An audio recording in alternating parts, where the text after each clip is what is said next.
بسم الله الرحمن الرحيم به نستعين ونهتدي والصلاة والسلام على رسول الله صلى الله عليه وسلم أفضل الخلق والمرسلين أثره نقتفي وبه نقتدي أما بعد. Mesdames et messieurs, salam alaikum wa rahmatullahi wa barakatuh à toutes et à tous. Le thème de ce soir, rapidement, c'est le process d'importation. Alors, quand on a à faire une opération d'importation, on doit passer par plusieurs étapes. C'est ce qu'on appelle, moi je le qualifie comme chemin critique. Et au niveau de ce chemin critique, il y a des tâches et des étapes par lesquelles on doit passer. Rentrons direct en fait dans le vif du sujet. Alors, première chose, c'est on attaque la supply chain. C'est ce qu'on appelle en fait la chaîne d'approvisionnement. Et comment on va aborder en fait cette étape? D'abord, on vérifie plusieurs chaînes pour arriver à des fournisseurs crédibles. Alors, pour faire cette chose-là, on a des chaînes, on a des tuyaux. Parmi ces tuyaux, on peut trouver par exemple les foires, que ce soit sur le plan national ou international. Le bouche à oreille. Le bouche à oreille, elle est crédible, hein, parce qu'en fait, là, on jette un coup d'œil sur les expériences d'autrui, c'est-à-dire on fait des gens, des importateurs en fait, qui ont vécu telle ou telle expérience avec tel ou tel fournisseur. Les chambres de commerce et d'industrie, c'est un tuyau aussi qui est très important. Bref, ça reste institutionnel, mais quand même, ça donne d'ores et déjà en fait, une idée sur les fournisseurs, comment ça se passe. Mais là, il faudrait peut-être participer en fait, au niveau de certaines conférences organisées, par exemple, surtout par exemple si vous avez une commission de fournisseurs qui arrivent d'étrangers, là c'est très intéressant. Il vaudrait mieux en fait y aller pour voir ce qui se passe. Même si vous n'êtes pas intéressé, mais quand même vous allez avoir une idée en fait sur l'atmosphère du business, comment ça se passe en fait dans tel ou tel pays. Et Internet. Au niveau d'Internet, bien sûr, en fait, il y a des sites qui sont spécialisés, des sites B2B, business to business, qui proposent en fait ce sont des plateformes électroniques, spécialement au niveau du commerce électronique, qui proposent la médiation, l'intermédiation, bien sûr, entre clients et fournisseurs.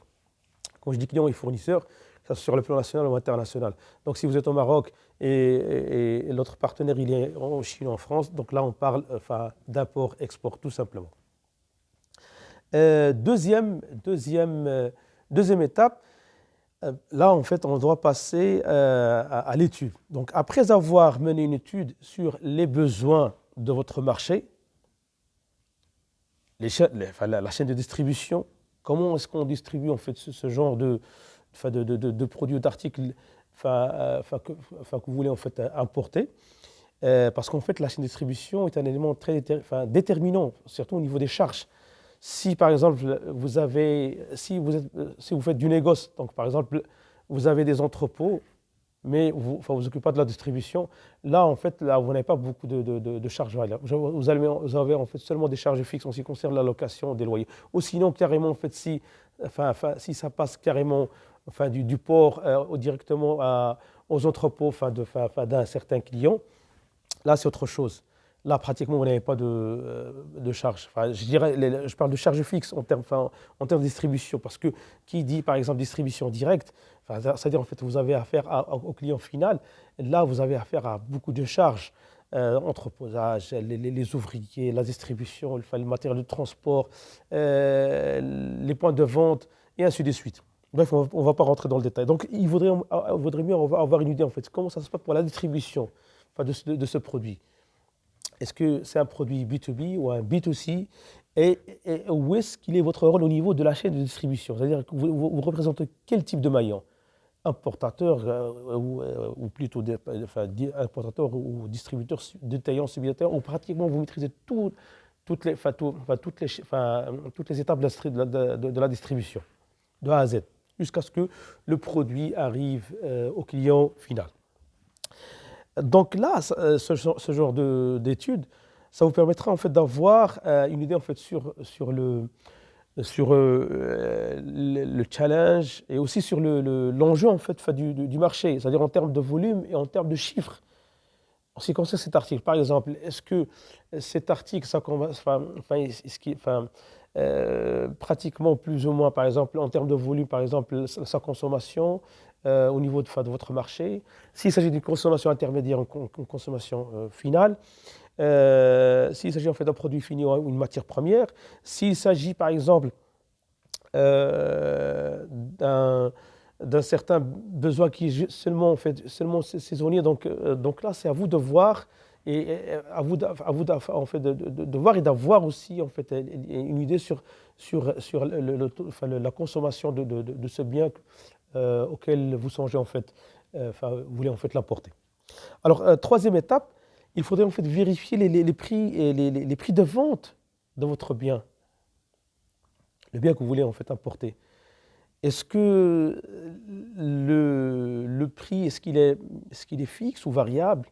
Et même s'il est variable, par exemple, en fait, est-ce qu'il est en fait variable en termes des aléas du marché international ou marché local? Parce qu'il y a certaines données en fait, qui déterminent le prix. Par exemple, le prix du pétrole, le prix du dollar ou le prix de l'euro, ça dépend avec quel type de devise vous importez. Tout ce genre d'informations, il faudrait l'avoir en tête. Et aussi, la saisonnalité du produit. Je me rappelle d'une matière première qui est la graisse végétale, par exemple. La graisse végétale, il y a une bourse qui cote la graisse végétale en Malaisie, parce qu'en fait la Malaisie c'est l'un des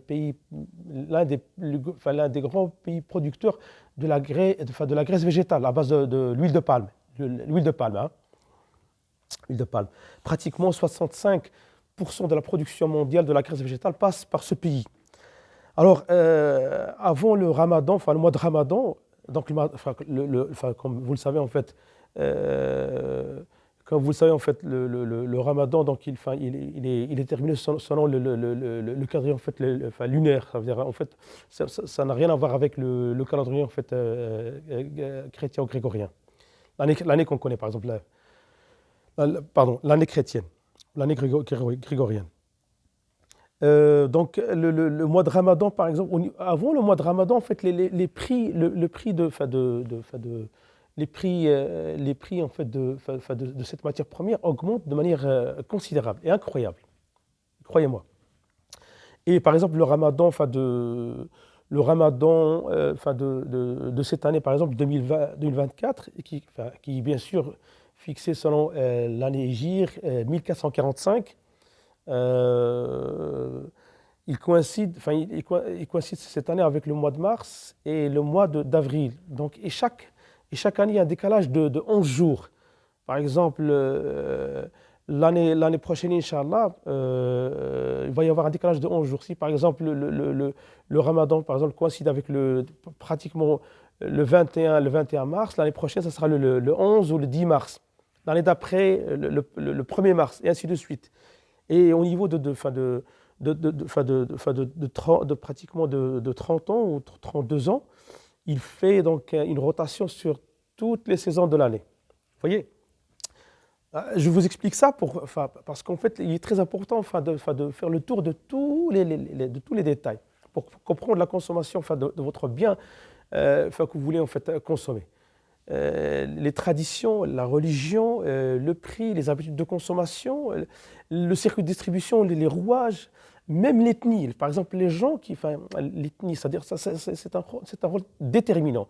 Dans certains pays, par exemple, si par exemple vous trouvez par exemple dans mon pays par exemple qui est le Maroc, certaines ethnies en fait ont le contrôle sur la distribution de certaines matières premières aux produits, compte tenu de l'histoire du commerce dans ce pays-là ou dans cette région-là. Certaines ethnies en fait, détiennent je dirais pas le pouvoir, mais bon, le contrôle, parce que compte tenu en fait, l'héritage en fait, culturel et religieux et ethnique. Bref, ce sont des choses. Bon, je vais donner un petit exemple, j'ouvre la parenthèse. Si par exemple vous ne parlez pas la langue berbère, vous avez peu de chances en fait, d'avoir des chances de commerce au niveau du sud du Maroc, à partir de Marrakech jusqu'à Agadir. Et il y a même un marché ici, en fait, sur Casablanca. Si vous ne parlez pas berbère, vous avez peu de chances en fait, de pouvoir traiter avec les commerçants. Ce n'est pas parce qu'ils ne veulent pas de vous, mais bon, juste parce que, en tant que client ou fournisseur, si vous traitez avec ce monsieur-là, dès que vous lui dites, par exemple, vous êtes de telle ou telle tribu, il connaît très bien, par exemple, s'il y a un problème de paiement, quoi que ce soit, il connaît très bien en fait, vos origines, donc il sait comment traiter avec vous. Et vous n'avez pas osé en fait ce sont des choses qui jouent. Vous n'avez pas osé en fait, vous n'avez pas osé en fait de faire quoi que ce soit en termes, je dirais en termes de fraude ou de tricherie, par exemple, ou problème de paiement, quoi que ce soit. Et je connais même en fait des commerçants arabes qui ont appris le berbère, juste pour pouvoir comprendre les rouages. On en connaît beaucoup, ils ont appris le berbère pour pouvoir traiter avec les commerçants berbères. C'est comme ça. Si vous voulez en fait traiter avec des gens, il faudrait apprendre leur langue. Au moins, eux, ils se sentent à l'aise. Ils se sentent à l'aise avec vous et puis ils peuvent traiter avec vous à faire. Donc la langue, ça joue un rôle déterminant, la langue. Ça n'a rien à voir avec le régionalisme ou le racisme, mais c'est comme ça. Genre, par exemple, moi, je parle arabe. Si quelqu'un me parle arabe, je vais me sentir à l'aise. Ou, par exemple, moi, je parle français. L'autre, il me parle en français. Donc, moi, on va se sentir comme quoi. C'est comme si on appartient à une communauté. Et ça m'est arrivé une fois, en fait. Alors, en fait, j'étais dans un aéroport et je commençais à parler avec une Américaine. Elle a oublié, en fait, comme quoi que je suis barbu et puis que je suis musulman. Donc, déjà, elle me dit, ah ouais, est-ce que vous êtes du Royaume-Uni ou oui, vous voyez ce que je veux dire? Moi, je me rappelle à l'époque, en 2015, j'ai rencontré une vieille dame en fait, qui faisait transit à l'aéroport de Casablanca. Elle venait en fait d'Australie et elle voulait en fait, se diriger en fait, aux États-Unis d'Amérique. Et puis, elle a fait une escale sur Casablanca. Alors, je crois qu'il a oublié en fait, de me demander juste un renseignement en ce qui concerne une formalité en fait, à remplir. Et je lui ai montré le whisky, le problème. Puis il me dit, ah, votre accent, ça sent un peu britannique. Et puis, ah, peut-être Australie. Donc, la langue facilite la communication et puis on se sent à l'aise. Dès qu'on parle la langue de quelqu'un, il y a ce qu'on appelle l'appartenance. On appartient à une communauté linguistique. Donc, ça aide en fait à ce que le contact soit établi. Bref, je vais faire la parenthèse. Veuillez m'excuser en fait, mais j'aime bien discuter ce genre de choses parce que ça serait une introduction pour un autre thème qui est le cross-culture management, ce qu'on appelle le management interculturel. Je suis en train en fait, de le préparer pour vous et il est très utile au niveau du business, au niveau du commerce, surtout le commerce international. Et même le commerce national, vous voyez. Et la langue reste un facteur très déterminant au niveau des affaires. Alors pour revenir en fait aux étapes, donc, on était en train de parler en fait de la vérification des prix de vente, le prix de vente au niveau du marché, de la matière première que vous voulez en fait importer. C'est ce qu'on appelle le benchmarking, donc c'est la veille concurrentielle. Il faudrait le faire. Avant de commencer en fait, l'étape de l'importation ou quoi que ce soit, d'abord on vérifie en fait, il y a un besoin. En termes de tel ou tel produit. Ce produit-là, par exemple, quel est son prix? Est-ce que son prix connaît en fait des fluctuations ou des variations? Les causes de ces variations, est-ce qu'elles sont occasionnelles ou, par exemple, elles connaissent par exemple certaines époques de l'année, par exemple, tel ou tel, par exemple le Ramadan dont je vous ai parlé, et puis quand est-ce que ça se passe? Ce sont des choses qui sont déterminantes. Il faudrait en fait avoir une idée sur ce genre d'informations.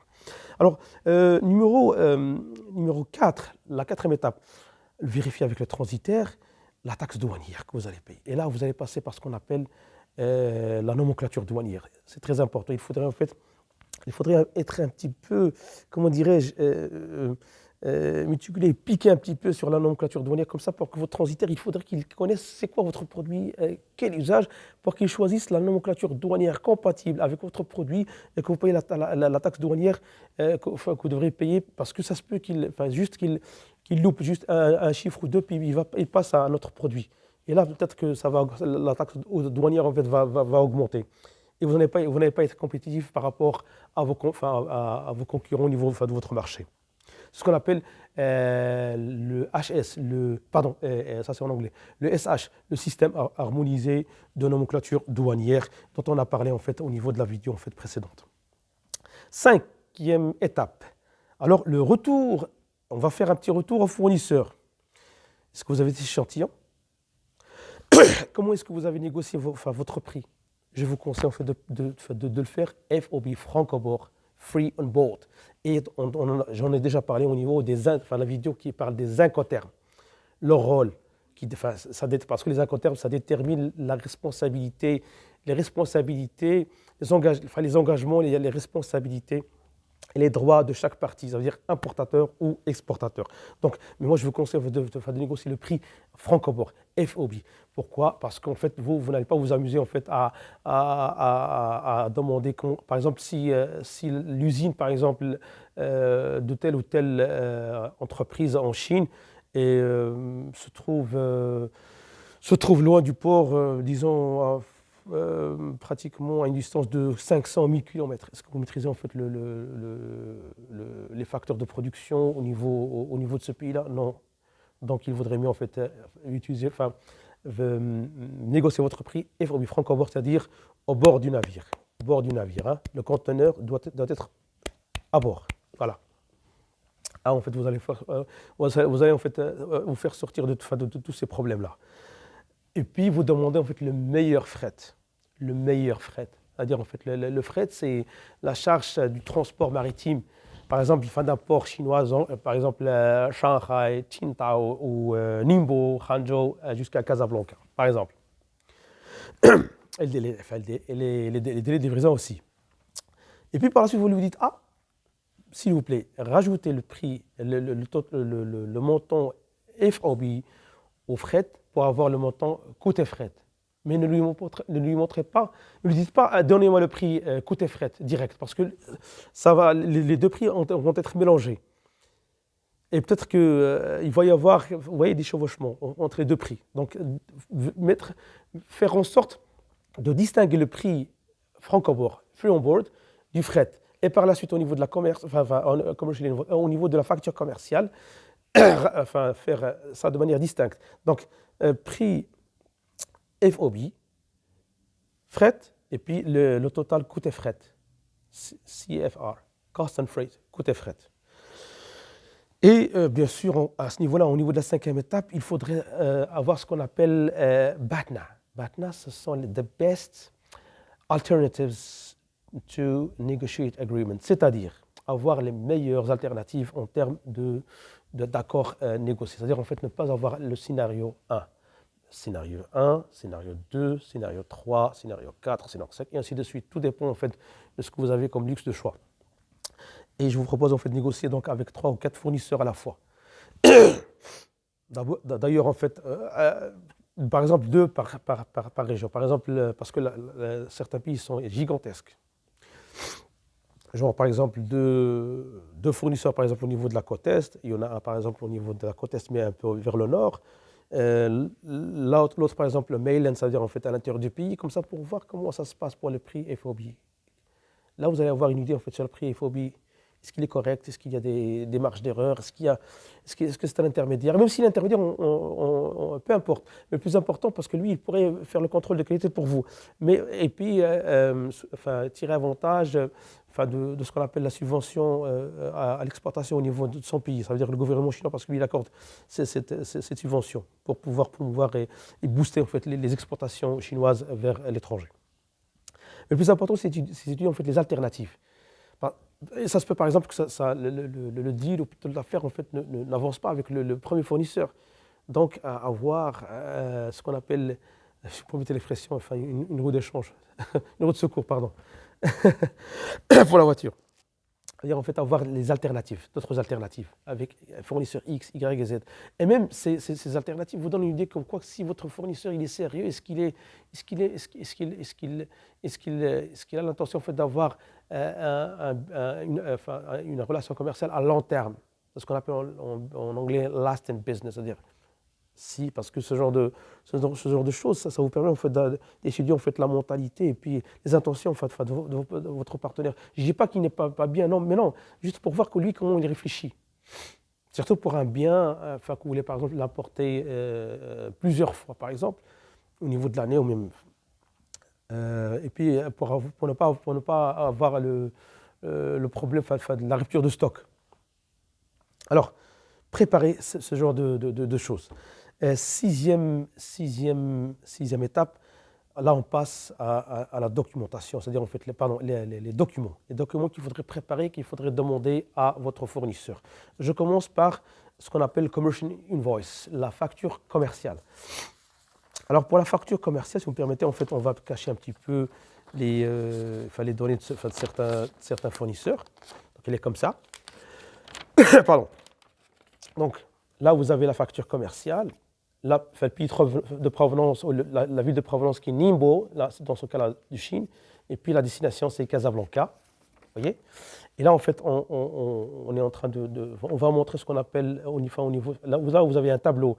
Au niveau de ce tableau il y a en fait des colonnes. La première colonne par exemple elle dresse ce qu'on appelle le shipping mark, ça veut dire en fait la marque de colisage, ça veut dire que vous voyez l'étiquetage qui est sur le produit, par exemple le numéro de commande, la composition, le poids, la quantité, ce genre de choses. Et puis en fait certaines données qui sont relatives à ce que l'autorité douanière impose aux fournisseurs, genre l'identifiant fiscal et ainsi de suite. Et là vous avez en fait la description commerciale. La description commerciale, c'est-à-dire le nom du produit. Et puis là, vous avez en fait l'unité, c'est-à-dire si par exemple vous avez acheté votre produit en kilo ou en unité, pardon, ou à la pièce, mais peu importe. Tout se chiffre et tout se calcule. Et puis ça doit être unitaire. Et là, vous avez en fait la quantité. Vous voyez le prix unitaire. Et puis là, vous avez le montant total. Et j'ai dit franc-au-bord, FOB, free on board. En bas, vous avez le fret, la charge du freight charge, le fret. Et puis, vous avez le montant total, donc CFR, donc cost and freight, côté fret. C'est-à-dire, en fait, on rajoute le fret, la charge du transport maritime au prix FOB, c'est-à-dire franc-au-bord à bord du navire, pays de provenance qui est Ningbo. Et puis là, vous avez en fait le total en chiffres aussi.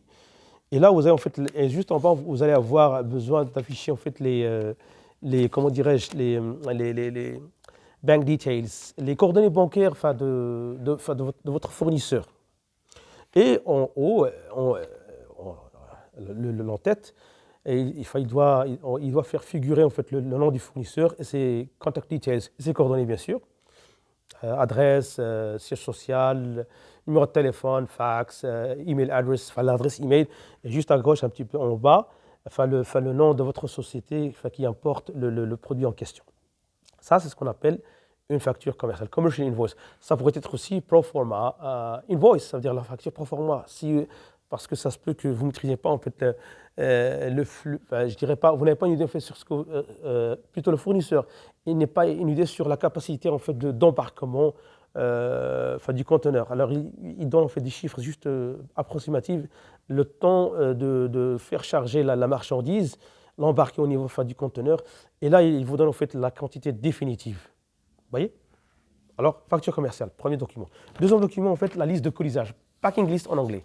Liste de colisage, c'est un descriptif, bien sûr, en fait, de ce qu'on appelle ce qui a été embarqué ou chargé au niveau de votre conteneur ou container. Là, en fait, on met, comme d'habitude, en fait, ville de provenance, ville de destination. Et puis là, on met donc la marque de colisage, les descriptions, les noms des articles, les quantités. Par exemple, là, il s'agit en fait d'un tissu, donc les quantités en métrage et en net weight, en poids net et en poids brut, et puis en volume, CBM, en mètres cubes. Voilà, et puis le nombre total en fait des rouleaux par exemple, et le total en fait des quantités, que ce soit en mètres ou que ce soit en CBM, c'est-à-dire en mètres cubes ou en poids net ou en poids brut, parce que ce genre de données en fait on aura besoin au niveau de la douane. Alors, de la liste de colisage, on passe à ce qu'on appelle au document de transport, qui est dans ce cas le Bill of Lading, le connaissement maritime. Alors pour le connaissement maritime, On a un numéro en fait de connaissement maritime, on a un connaissement de, pardon, on a un numéro en fait de connaissement maritime, puis on a un numéro de réservation. Souvent, en fait, le numéro de réservation, donc il est similaire au numéro de connaissement maritime définitif. Et là, vous avez en fait enfin, le nom de la société expéditrice, l'expéditeur, et puis là, le destinataire qui est vous, bien sûr. Et là, en fait, c'est un descriptif en fait, au niveau de cette case-là, un descriptif en fait, des articles, c'est-à-dire la description commerciale de l'article que vous allez importer, et la quantité, que ce soit en termes de rouleau et même en termes de poids net et poids brut. Et aussi en fait le numéro de conteneur. Le numéro de conteneur, il est tout à fait différent en fait, du connaissement. Ça n'a rien à voir. Parce que le conteneur, par exemple au niveau de ces 2 mois-là, il est utilisé par telle ou telle société de shipping call, de transport maritime. Ça peut que ce soit française, enfin par exemple au mois d'avril. Mois de juin, par exemple, ça va être utilisé par une société suisse, ou une société américaine, une société chinoise, ou une société, peu importe. Mais ces 2 données-là, ils sont très importantes, c'est-à-dire en fait le numéro du connaissement maritime et le numéro en fait du conteneur vous permettent de tracer l'itinéraire de votre conteneur. C'est-à-dire en fait, vous allez voir si transport, votre conteneur, est-ce qu'il avance ou pas. Parce que parfois vous avez des problèmes de transbordement. Genre par exemple le départ il se fait de Shanghai, Chine. Et puis le transbordement se fera par exemple à Dubaï, ou par exemple à Singapour, ou en Alexandrie ou à Damiette en Égypte, ou peut-être en Algeciras, Algeciras ou Barcelone ou Valence. Mais souvent, parce que grâce au pôle Tangemed, pratiquement maintenant, beaucoup de compagnies maritimes préfèrent faire le transbordement à Tangemed pour que ce soit un centre, un hub d'éclatement pour les conteneurs, que ce soit vers l'Europe ou vers l'Amérique ou vers l'Asie ou vers l'Afrique, vers l'Afrique du Sud, les pays subsahariens, les pays africains subsahariens. Donc, comme je vous l'ai dit, en fait, c'est très intéressant en fait, d'avoir ce genre de données et d'informations. Alors, et le fret devrait être prépayé. Freight prepaid. Il faudrait faire attention à cette mention-là, comme ça pour éviter en fait de mauvaises surprises quand le conteneur arrive et que vous devrez payer en fait le fret 2 fois. Évitez en fait parce que ça arrive. Et peut-être qu'il a oublié, juste en fait problème pas de mauvaise foi, mais juste oubli ou négligence. Il faudrait insister sur ce genre de choses et les contrôler donc au jour le jour. Hein. Au jour le jour. Piquer, pardon, si vous me permettez l'expression. Piquer sur lui. Et là, vous avez en fait la date d'embarquement et le port d'embarquement, c'est mentionné. Voilà. Alors, en ce qui concerne l'autre document, c'est le certificat d'origine.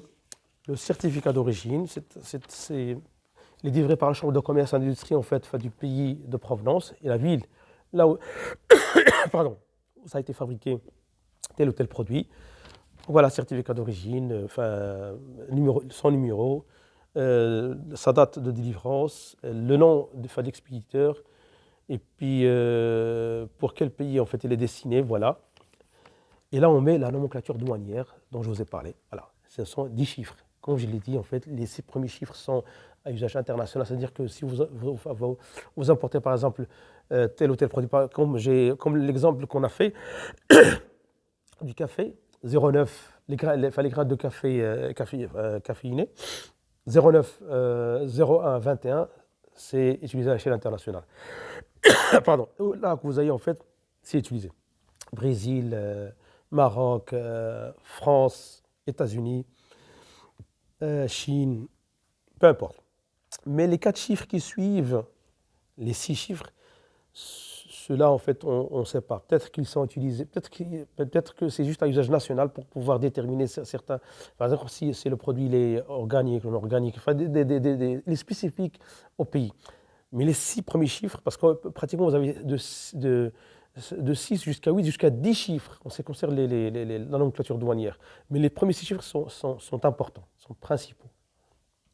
Ils sont mentionnés au niveau de pardon, du certificat d'origine et aussi au niveau du titre d'importation auquel on va passer directement, on va faire le switch. Là, je vais en fait vous montrer en fait l'ancien modèle utilisé en fait au Royaume du Maroc. Il est en fait le modèle a été émis par le ministère chargé du commerce extérieur chez nous, au Maroc. Là, en fait, on affiche. Actuellement, maintenant, on n'utilise plus ce genre de manifold, de documents, parce que parce que la démarche maintenant elle est devenue digitale, numérique. Et une société qui a été créée dans ce sens qui s'appelle la société Portnet SA, société anonyme, qui appartient au ministère du Commerce extérieur. Donc il faudrait avoir un abonnement et puis faire les opérations de manière numérique sur le système. Au niveau de ce système, par exemple, cet engagement, plusieurs partenaires auront accès à ce document à partir de sa naissance. Donc votre transitaire et vous, bien sûr, parce que vous avez un login et puis vous avez un droit d'accès. Le transitaire, les services douaniers de votre pays, l'office de change, la banque domiciliatrice, là où votre banque, et quoi d'autre je crois que c'est tout. Ouais. Et le ministère, bien sûr, et Portnet, parce que c'est elle qui a mis, c'est elle qui a mis en fait le titre en question. Donc au niveau de ce document, on affiche plusieurs données qui sont importantes, votre opération. Donc là, on affiche le nom de l'importateur. Vous voyez, c'est le même document, sauf qu'il est maintenant, actuellement, il est informatisé, il est numérique.